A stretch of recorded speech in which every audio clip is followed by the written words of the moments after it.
Hello friends, very very good morning. আশা রাখি সকলেই ভালো আছো, সুস্থ আছো। আর আমিও মোটামুটি আছি। তো দেখো, সকাল সকাল চলে আসলাম তোমাদের সাথে আজকের দিনটাকে ভাগ করে নিতে। সকালে ঘুম থেকে উঠেই দেখছি কালকেও মেঘলা ছিল, আর আজকে বেশি মেঘলা হয়ে আছে। সেই সঙ্গে বেশ ঠান্ডা ঠান্ডা হাওয়া বইছে। আজকের ওয়েদারটা দেখো। তো তোমাদেরও কেমন ওয়েদার? অনেক জায়গায় শুনছি বৃষ্টিও শুরু হয়ে গেছে, যদিও আমাদের সকাল থেকে মোটামুটি আজকের ওয়েদারটা এরকমই। তো তোমাদের সাথে কিছুটা ভাগ করে নিলাম। আজ যেহেতু শনিবার, বাচ্চাদের স্কুল নেই, পমের অফিস নেই, তো আজকে দুজন মিলে একটুখানি চা খেয়ে নেওয়ার দিন। তো এই দেখো, চাও করে নিয়েছি। তো চলো, চায়ের সাথে আমার টোস্টটাই বেশি প্রিয়, সেটাই নিয়ে নিয়েছি। সোনু এদিকে পড়তেও বসে গেছে, ওখানেই পম একটু বসেছে, ওখানে চাটা দিয়ে আসলাম। আর আজকে বেশ ঠান্ডা, সেটা তো তোমাদের বললাম, ওই জন্য সোনুকে সকাল সকাল রুমাল টুমাল বেঁধে দেওয়া হয়েছে। আর আজকে সোনু দুষ্টুর জন্য সকালবেলায় খিচুড়ি বানিয়েছি, গোবিন্দভোগ চাল আর মুসুর ডালের। আমি দাও না মা, করে একটু আর একটু দাও। অনেকটা বাটার দিয়েছি, আর একটু দাও না প্লিজ। দেবো? দাও আচ্ছা, দেবো। দাও। সকালের চা, জলখাবার, তারপর রান্নাঘরে যেটা কাজ, রান্নাবান্না চলে আসলাম। দেখো, কয়েকটা পেঁয়াজ কুচিয়ে নিয়েছি।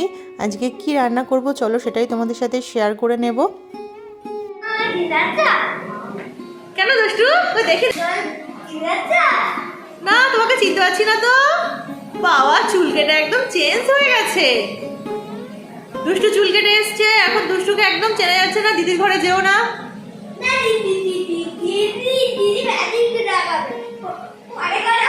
দুষ্টু চুল কেটে এসেছে, আর সেটাই আমাকে জিজ্ঞাসা করছে যে মা, আমাকে চিনতে পেরেছো? আর দেখো, আজকে চিংড়ি মাছটা প্রথমে লবণ হলুদ মাখিয়ে ভালো করে ভেজে নিচ্ছি। চিংড়ি মাছের মালাইকারি করব।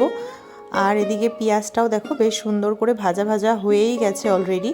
আর এখন একটুখানি কালো জিরে আর শুকনো লঙ্কা ফোড়ন দিয়ে দিচ্ছি। এটা প্রথমেই দিলে হতো, তো সেটা যখন হয়নি আমি মাঝখানে দিয়ে নিচ্ছি, আর সেটাই তোমাদের সাথে ভাগ করে নিচ্ছি। আর এখন মশলাটা দিয়ে দিলাম, দিয়ে খুব সুন্দর করে কষিয়ে নেব। কিছুটা রসুন, আদা, কাঁচা লঙ্কা, ধনে, জিরে, গোলমরিচ আর টমেটো, এগুলো দিয়েই মিক্সিতে ভালো করে ঘুরিয়ে নিয়েছি। আর এখন একটুখানি হলুদটা জলে গুলে দিয়ে দিলাম। সব মশলা একটু জলে গুলে দিলে বাটা মশলার স্বাদ আসে, তো সেজন্যই দিয়েছি। এখন আরও কয়েকটা কাঁচা লঙ্কা দিয়ে দিচ্ছি। লঙ্কাটা তোমরা তোমাদের স্বাদ অনুযায়ী নিশ্চয়ই ব্যবহার করো। আমিও আগে কম লঙ্কা ব্যবহার করতাম, এখন একটু আগের থেকে বেশি। আর এই দেখো, চিংড়ি মাছগুলো ভাজা হয়ে গেছে। খুব বেশি ভাজা করিনি, কারণ মশলার মধ্যে চিংড়ি মাছটা দিয়ে আরও কিছুটা নাড়াচাড়া করে নেব। ইন্ডাকশানে ভাত বসিয়ে দিয়েছি, কারণ অনেকটা বেলা হয়ে গেছে, 12:30 মতো বাজে। আর সোনু কয়েকদিন ধরে বেগুন পোড়া খাবে বলে ভীষণ বায়না করছিল, ওর জন্য একটা বেগুন পোড়া বসিয়ে দিয়েছি। আর এখন চিংড়ি মাছটা দিয়ে খুব ভালো করে নাড়িয়ে চাড়িয়ে কষিয়ে নিচ্ছি। আজকে মালাইকারি করব। আমার ঘরে একটা পাউডার আছে, আগের একটা ব্লগেও তোমাদের সাথে শেয়ার করেছিলাম, ডিমের মালাইকারি করেছিলাম সেদিনই। ভাবছিলাম কেমন হবে, খুব ভালো টেস্ট হয়েছে। তো আজও সেটা দিয়ে করব, ওই জন্য না খুব বেশি সময় লাগবে না। একদম ফ্রেশ নারকোলের মালাইকারি সে তো সত্যিই ভালো হয়, তবে অনেকটা সময় লাগে। আর আজকে দেখো, জাস্ট গরম জল করে তার মধ্যে ঢেলে দিয়েছি। চলো তোমাদের সাথে একবার শেয়ার করি। এই যে, এবার একটুখানি ভালো করে সুন্দর করে নাড়িয়ে চাড়িয়ে ঢেলে দিলেই আমার মালাইকারি একদম রেডি। আর এদিকে দেখো, বেগুন পোড়াটা অনেকটা হয়ে এসছে।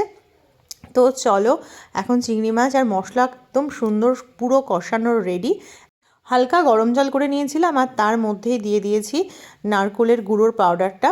ওটাও একদম তৈরি হয়ে গিয়েছে। হাত দিয়ে খুব সুন্দর করে একটুখানি আমি মিশিয়েও নিয়েছি, কারণ একটু দলা দলা হয়েছিল। তো দেখো, এই যে একদম রেডি। যেটাতে চিংড়ি মাছ ভাজা করেছি সেটার মধ্যেই জল গরম করে রেডি করে নিয়েছি। তো চলো, এবার ঢেলে দেই, দিয়ে একটুখানি ফুটিয়ে নিলেই তৈরি হয়ে যাবে দারুণ স্বাদের মালাইকারি। এখন ভালো করে নাড়িয়ে চাড়িয়ে কিছুক্ষণ ঢেকে রাখবো, যতক্ষণ না সুন্দর করে ফুটে উঠছে। যারা এখনও আমার সাথে আছো, অবশ্যই একটা লাইক করে একটা কমেন্ট করে দিয়ে যেও। তোমাদের প্রত্যেকটা কমেন্ট আমার কাছে অনেক অনেক অনেক মূল্যবান। আর যদি খুব বেশি ভালো লাগে তাহলে তোমরা শেয়ারও করতে পারো তোমাদের পরিবার বা বন্ধুদের সাথে। তো মোটামুটি আমার মালাইকারি রেডি। আর দুষ্টু এদিকে ঘুরঘুর করছে, কারণ ওরও তো খুব প্রিয় আরি।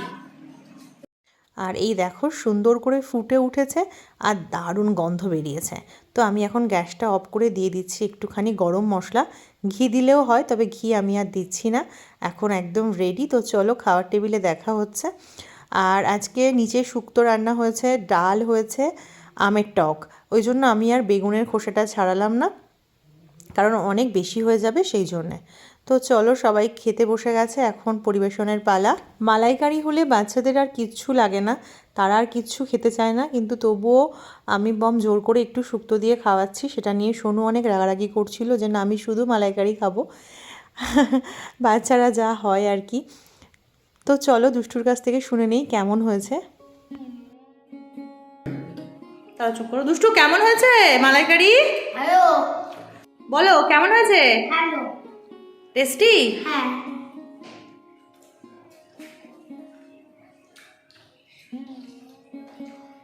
অসুবিধা ভাত দিবি, চিংড়ি মাছ দিবি, তোর রান্না কেমন আছে? ভালো, তাহলে তো দিতে হবে। শুক্তো, মূলো দিয়ে ডাল, ধনেপাতা আছে। তো চলো আজকের মতো আসি, এখন খাওয়া দাওয়ার পালা। তোমরা খুব ভালো থেকো, সুস্থ থেকো, দেখা হচ্ছে খুব তাড়াতাড়ি অন্য কোনো ব্লগে। তো চলো আজকের মতো আসি, টাটা, গুড বাই।